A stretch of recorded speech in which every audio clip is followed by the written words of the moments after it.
Ok, yo tengo aquí una lista de los 10 mejores guionistas de la historia. No sé si ustedes hicieron una lista. ¿Hicieron su lista? Yo nada más traje par de guionistas. Yo no hice 10 guionistas. Ok, yo lo Me voy a cae mal la mencionar. mayoría de guionistas de películas. Ok, Me cae mal. según el cine mundial, estos son los 10 mejores guionistas de la historia. Entre ellos, ocupando la posición número 10, está Ernest Lehman, que fue el que escribió aquella gran obra, ese musical al cine, West Side Story. Eh, West Side Story de 1961 fue escrita por Ernest Lehman. Ocupa la posición número 10. Nora Ephron, Harry Met Sally a You Got Mail. Nora Ephron en HBO On Demand hay un documental que se llama Everything is Copy. Todo es copia. Es un documental hecho acerca de la vida como escritora, directora, pero sobre todo como dramaturga, la dramaturgia de esta gran mujer, Nora Ephron. Es un documental de algunas 2 horas donde van a ver todo su proceso como escritora y también como directora. ¿Dónde está ese documental? En HBO On Demand. Se llama Everything is Copy. Aquí pueden ver, es un documental hecho por su propio hijo de su proceso como creativa, como escritora. Y cuando la diagnosticaron de cáncer, los últimos días de su vida se la pasó escribiendo y fue cuando hizo en Broadway, el teatro Broadway, que Manuel no está de acuerdo con Broadway. No, pero y mucho menos de ella. Ajá. Ella Escribió me cae malísimo. grandes obras que fueron éxitos en Broadway. Y también su cinematografía, esa Harry Met Sally, You Got Mail, son piezas románticas de la cinematografía moderna muy buenas. Nora Ephron ocupa la posición número 9. Posición número 8, el maestro, el judío norteamericano Woody Allen, con sus obras Annie Hall y Manhattan. Pero si seguimos hablando, ¿cómo es que se llama? Midnight in Paris, una escritora en París, esa. Sí. También tenemos ¿Cuál más? de Woody Allen, A Serious Man, creo que es. Manhattan, Annie Hall, un sinnúmero de películas escritas y dirigidas por él, sobre todo muy buenos guiones. Posición número 7. Woody Allen es un monstruo. Woody Allen. Woody Allen. William Goldman, All the President's Men. Excelente película, excelente guión. Ocupa a William Goldman la posición número 7. Charlie Kaufman, Being John Malkovich. ¿Han visto esa? Eso es un excelente guión que Tú cumple no con su mencionaste a escritura. Orson Pero tranquilo. Espérate. Francis Ford Coppola, Sí. The Godfather, Apocalypse Now, Patton. Ahí hay que entender también ahí que la historia original no es de él. ¿Cuál? Si es un No, pero guionista, porque se adaptado. está hablando de guión. Ya, O sea, no. vamos aquí. Ya.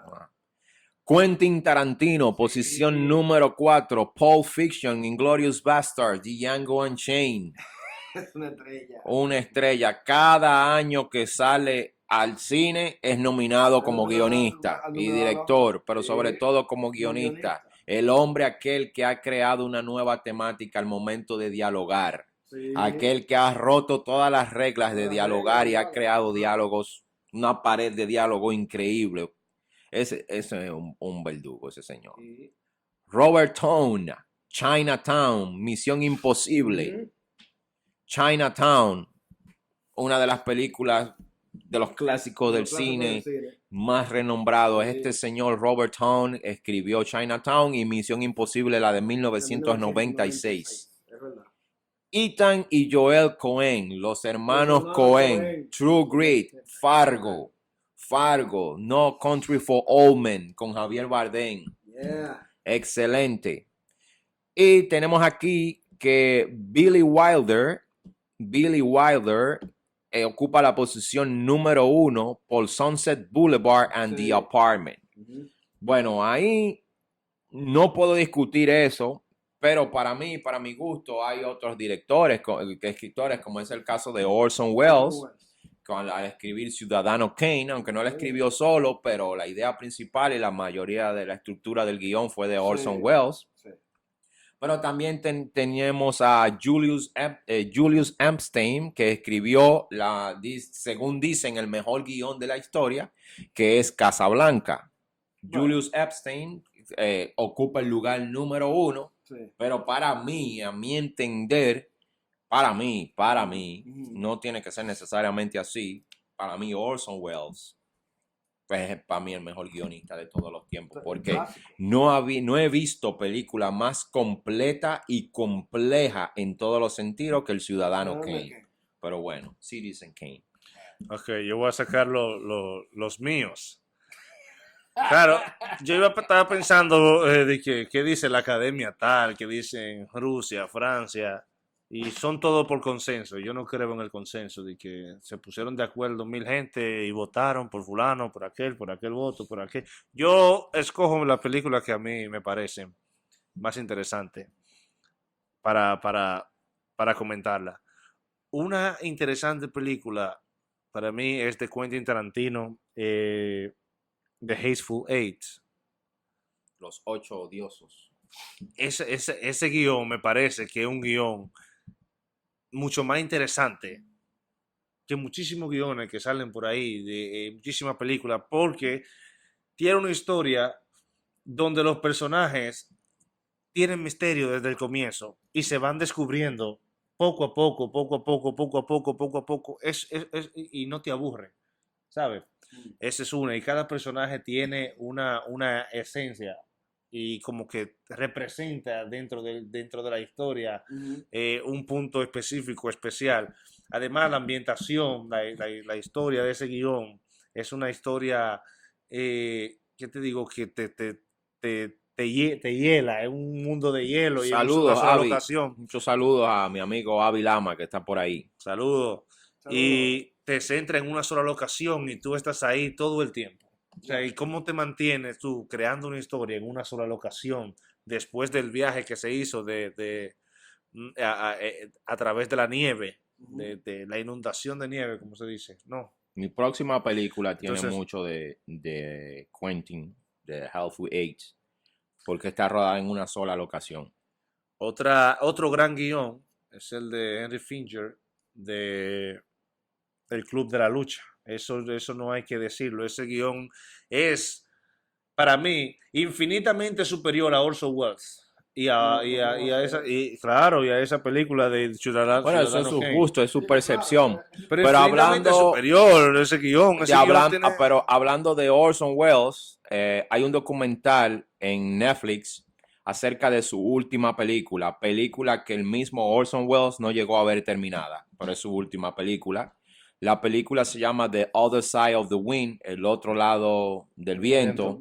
Esta película él la rodó y durante el rodaje murió. Es una película que tenía una temática tan controversial como era él en toda su cinematografía, y no la dejaron terminarla porque la estaba haciendo con su propio dinero, con su propio presupuesto, lo cual lo llevó a la pobreza, a la bancarrota, y murió antes de poder terminar la película y rodarla. El actor principal de la película, que aún está vivo, con fondos de Netflix otra vez, pudieron restaurar la película y terminar de editarla y recrear algunas escenas basándose en la época, y ya está tanto el documental lo que le costó a este señor volver a restablecer la película y terminarla, porque él decía que era algo inconcluso en su vida.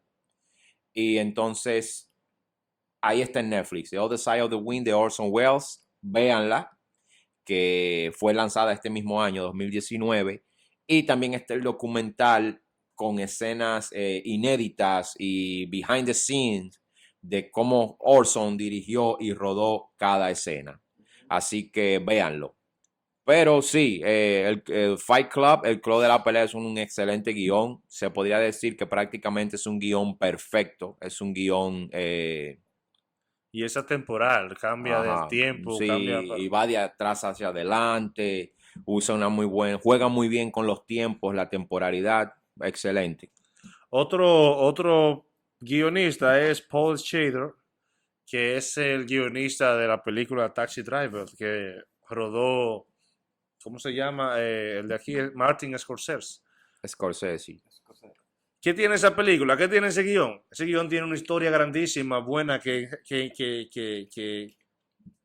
que atrapa a la audiencia, porque cada personaje, los personajes tienen historia, tienen biografía, tienen sentimiento, tienen pasión, y está envuelto en una realidad social de Nueva York. Sí. O sea, tiene una conexión con New Nueva York, York. y con la... Lo que pasa es con que la tú no has gente. notado que en Taxi Driver, Nueva York, no es una locación, No. es un personaje más dentro de la historia.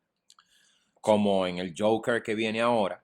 El Sí. Joker, la temporalidad del Joker y el personaje principal que hace el Joker está basado en Taxi Driver, completamente, si no lo han notado. Ujú. Entonces aquí, Hay que porque verlo, a hay mí que me verlo encantan primero. las películas donde la locación es un personaje más. Ujú. Por ejemplo, las dos películas It, la del payaso, la de horror, Ajá. a mí me encanta porque el pueblo donde surge la historia es un personaje más. Pero bueno, sigue, Manuel. Ya. No, yo no creo mucho en esa parte de los personajes que no son personajes. De que si en New York, yo lo que sé es que está generando una crítica grande. Incluso el escritor le escribía con una pistola al lado. Ahí. Sí, claro, porque el personaje principal era un veterano de guerra que venía de Vietnam. Entonces, la única forma que él tenía de recordarse siempre eso, que él debía de ser agresivo, era con esa pistola Bueno. ahí al lado. Lo importante de este guión es que estos guiones que estoy mencionando son guiones viriles.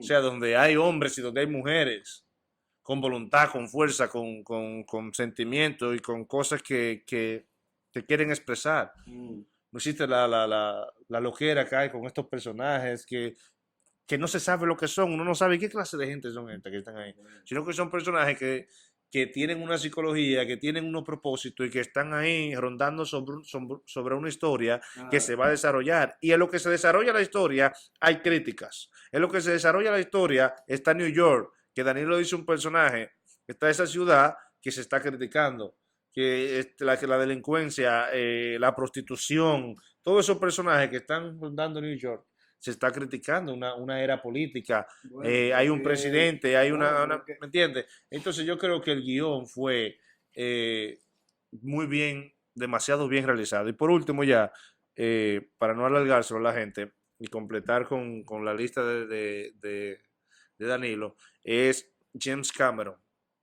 James Cameron es uno de los mejores guionistas en todo el sentido de la palabra, porque él no solamente crea historia, como cineasta, o sea, que dentro de la estética del cine, sino que también crea grandes obras comerciales, o sea, que sus obras tienen en mente no solamente que estructura de guión, que aquello, sino que toma en cuenta la persona que lo está viendo, la persona que lo va a ver, y él dice, aquí yo voy a cortar esto, aquí yo voy a hacer esto, y uno de los grandes guiones que tiene es el Titanic y ha sido un éxito como todo el mundo sabe, y una obra de arte que es de varias horas, o sea que no horas largas, que no es cualquier cosa tampoco que estamos hablando, ¿entiendes? No sé, Independientemente de pero los defectos que tenga en la dirección no, dirección no tiene defecto. Lo único que a mí no me gusta la historia. O sea, a mí no me gusta la película. Yo lo que veo es una ñoño tragedia.